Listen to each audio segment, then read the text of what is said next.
आपण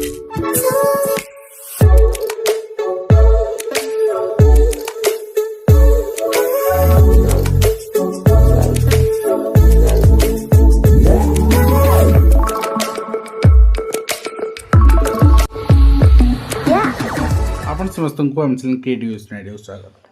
तेबे upper primary school ले लैंग्वेज एज सब्जेक्ट पढ़ा जिबा को लैंग्वेज पढ़ा जिवो एवं ये लैंग्वेज जो पढ़ा जिवो सेठी पढ़ेबो किए पर्टिकुलरली आप आरटी प्रोविजन अच्छी और बर्तमान ऑफिसर मान सतर्क हेले से आरटी पढ़ले एनपी पढ़ले एंड से रिगार्डिंग माने अपडेट देले कहीं आगु चिराचरी प्रथार चली आसूला तो ये अपर प्राइमरी पर्टिकुलरली किसी चेंजेस होवार पॉसिबिलिटी अच्छी अर्थात आरटी जमी आपंकर तीन प्रकार शिक्षक अपर प्राइमरी देवाई प्रोविजन अच्छी गोटे लैंग्वेज टीचर गोटे आपंकर हूँ आर्ट्स टीचर गोटे हूँ साइंस टीचर ये एथर आप देखा पाई आगामी प्राइमरी टीचर रिक्रुटमेंट एवं एथिपाई असिस्टेंट डायरेक्टर एसीआरटी क्लारिफिकेशन देइचंती ओसेपा डायरेक्टर को जे क्लास 6 रु क्लास 7 और 8 पर्यंत एनईबी 20 केमी लागू करवा और जो सब्जेक्ट रही लैंग्वेज सब्जेक्ट रही केमती आपणकर आरटी भी देखिए आप देखिए तो लैंग्वेज वन फास्ट कौन रोचे तो लैंग्वेज जो टीचर गोटे आपणकर कैटेगरी यहाँ ओडिया अस्मिता सरकार ओडिया अस्मिता को नहीं आज मैंने कही आसुँच अर्थात ये ओडिया टीचर भी आणवे आपणकर अपर प्राइमरी लेवल में जो आड़ा आसो आप देखा पाइबे कहीं लैंग्वेज टीचर भीतर बहुत सारा कैटेगरी पुणी आसो सब कैटेगरी अपर प्राइमरी 3टा category language teacher arts teacher science teacher पुणी लैंग्वेज टीचर भितर मल्टी कैटेगरी लैंग्वेज टीचर भितर आप मदर टंग आमर ओडिशा रे सांताली भाषा रे पिला नौछंती फास्ट लैंग्वेज रे भी नौछंती कोई भाषा रे नौछंती आपणकर ओडिया भाषा भी नौछंती आपण हिंदी भाषा भी नौछंती फास्ट मदर टंग जहाँ जहाँ से नहीं पार किसी असुविधा नहीं फास्ट लैंग्वेज जहाँ जहाँ नौछंती से पिला माने को लैंग्वेज ऑप्शन दौरान तार डाटा ओसे पाखे ऑलरेडी अच्छी एवं से डाटा अनुसार केते पिला अच्छंती सांताली लैंग्वेज रे तापाई केतेरा स्कूल से पाठ पढ़ुं केतेरा टीचर दरकार तार रेशियो आप ओसेवा बाहर कर आम कर बाकी रहा सेकेंड लैंग्वेज आम समस्त भावुचे इंग्लीश ना सेकेंड लैंग्वेज आप संस्कृत भी नहीं पारे सेकेंड लैंग्वेज आप हिंदी भी नहीं पारे सेकेंड लैंग्वेज आप इंग्लीश भी नहीं पारे सेकेंड लैंग्वेज आप एनी रीजनल लैंग्वेज नहीं पारे अदर देन आपन जो आपन रीजनल लैंग्वेज जहाँ छाड़ बेंगली नहीं पारे तेलुगु नहीं पारे से हाई स्कूल तेलुगु टीचर आप होची उर्दू नहीं पारे डिफरेंट आपंकर जोन आप उर्दू से अपॉइंटमेंट भी हुए जूनियर टीचर उर्दू भी टीचर अपॉइंटमेंट हुए ये पिला नियंती तो लैंग्वेज टू रे पिला जहाँ जहाँ नौथे तार डाटा भी ओसेवा पाखे थी आम पाखे ना तो से अनुसार ओसेवा आपंकर लैंग्वेज टीचर आपंकर टू रे भी टीचर खोजो तापर हूँ कौन लैंग्वेज टीचर 3 लैंग्वेज टीचर 3 रे हिंदी नब ना संस्कृत नब ना बोथ नब से बोथ ना आइदर हिंदी ना संस्कृत हो ना बेंगली हो जड़े ओडिया नब सेकेंड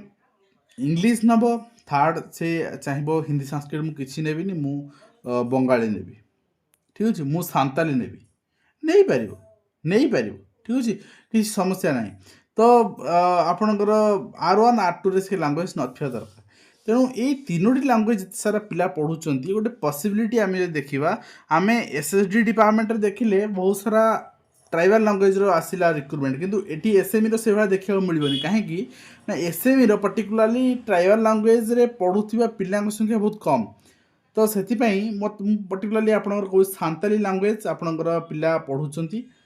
देखा मिल आपन को ओडिया लैंग्वेज रही इंग्लिश लैंग्वेज रही देन हिंदी लैंग्वेज रही संस्कृत लैंग्वेज रही उर्दू लैंग्वेज रही तेलुगु कोड थाई पारे बट आपणकर पर्टिकुलरली मो कहली जी ओडिया इंग्लिश आपणकर हिंदी संस्कृत उर्दू सांताली तो ये 4-5टी 6टी लैंग्वेज आप देखा पाई आईपाई लैंग्वेज जो रही से क्लारिफिकेशन भी दे सारी एनईपी क्लारिफिकेशन दिया सारी आरटी भी प्रोविजन अच्छी यहाँ कन्फर्म हम आफ्टर रेजुलेशन बर्तमान तो किसी कन्फर्म नुहे किंतु प्रोविजन अच्छी तो आम देखा निश्चित भाव में मुझे देखा दूसरी आप देखो तो यहाँ रही आरटी गेजेट पूरा आपंकर गेजेटा मुझे देखा तो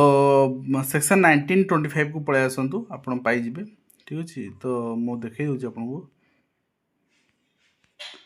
सेक्शन 1925 ओके ये ठीक अच्छे ये आपंकर 6 to 8 क्लास पढ़ाई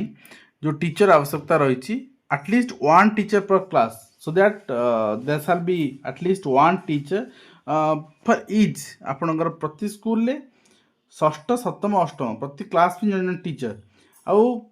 ସେଇ ତିନିଟା ଟିଚର ତିନି ଜଣ ଟିଚର କିଏ କିଏ ରହିବେ? ଜଣେ ସାଂସ୍କ୍ରିଟ ମ୍ୟାଥ ଟିଚର ରହିବେ, ଜଣେ ସୋଶାଲ ସାଇନ୍ସ ଟିଚର ରହିବେ, ଜଣେ ଲାଙ୍ଗୁଏଜ ଟିଚର ରହିବେ। ଏ ଲାଙ୍ଗୁଏଜ ଟିଚର ଆପଣଙ୍କର ଡିଫରେଣ୍ଟ ଡିଫରେଣ୍ଟ କାଟାଗୋରୀ ଆପଣଙ୍କର ଡିଭାଇଡ଼ ହେବ। ତ ସେଇ ଅନୁସାରେ ସେମାନେ କେମିତି ଆଡ଼ଜଷ୍ଟ କରିବେ ସେଇଟା ସେମାନେ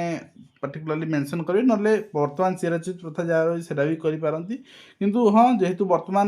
ଏନ୍ଇପି ରିଗାର୍ଡ଼ିଂ କ୍ଲାରିଫିକେସନ୍ ଆସୁଛି ଏସିଆର୍ଟିର ସେବାକୁ, ଆଣ୍ଡ ଆପଣ ଦେଖିବାକୁ ପାଇପାରନ୍ତି ଗୋଟେ ପସିବିଲିଟି ଅଛି। କାରଣ ଏଥିର ହିନ୍ଦୀ ସଂସ୍କୃତ ପିଲା ଜେଟିରେ ଆପ୍ଲାଏ କରିଥିଲେ, ମ୍ୟାକ୍ସିମମ୍ ସମସ୍ତେ ରିଜେକ୍ଟ ହେଇଯାଇଥିଲେ। At least one teacher for every 35 children. ବାକି ଆପଣଙ୍କର ଯାହା ଅଛି ଆପଣ ଆଟି ଦେଖିନେବେ। ତେଣୁ ନିଶ୍ଚିତ ଭାବରେ ଆପଣ ହିନ୍ଦୀ ସଂସ୍କୃତ ପର୍ଟିକୁଲାରଲି ପିଲାମାନେ ଆଶାବାଦୀ ରୁହନ୍ତୁ, ଆପଣଙ୍କ ପାଇଁ ଆପଣଙ୍କର ପୋଷ୍ଟ କିଛି ଆପଣ ଦେଖିବାକୁ ପାଇପାରିବେ। ତ ତେବେ ଆଜି ଭିଡ଼ିଓକୁ ଆମେ ଶେଷ କରିବା। ଆଶା କরি ଭିଡ଼ିଓ ମାନଙ୍କର କମ୍ପ୍ଲିଟ୍ ଇନଫର୍ମେସନ୍ ଦେଇପାରିଛି। ଦେଖା ହେଉ ନେକ୍ସଟ ଦିଅନ୍ତୁ।